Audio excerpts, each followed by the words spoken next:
Thank you, and I welcome you. I'm David Hightower. This is my family farm where I grew up.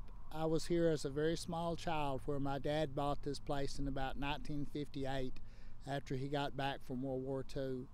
I grew up here. This is the only address I've ever had on my driver's license. About a month ago, when surveyors came through and erected all kinds of surveys across the yard, and people were coming and going, and finally equipment was coming near to our house.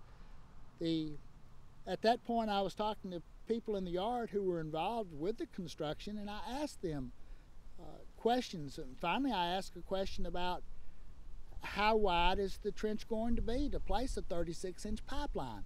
I didn't know. I had envisioned a little pipeline to start with and a backhoe digging a hole, and the fellow told me probably about 10 foot was what they were looking at. Well, once they arrived, now I have a 30-foot section that's been dug up in my yard. Never did they use words that really caused me the visual picture that I have seen of the destruction of my front yard and my vineyard and things like that. The pipeline workers here, the Michaels people, talked to me. One of the first guys who talked to me in the yard, I was asking some very naive questions like, how wide is the trench going to be through here? And he looked at me and said, "You don't really know what's about to happen, do you?" And I said, "No, I don't." This was a vineyard right here.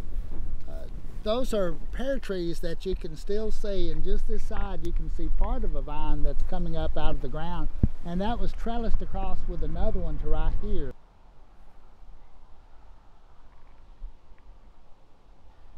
I wish they would just go away. You know, we are determined to fight this pipeline until the pipeline is disallowed from continuing forward.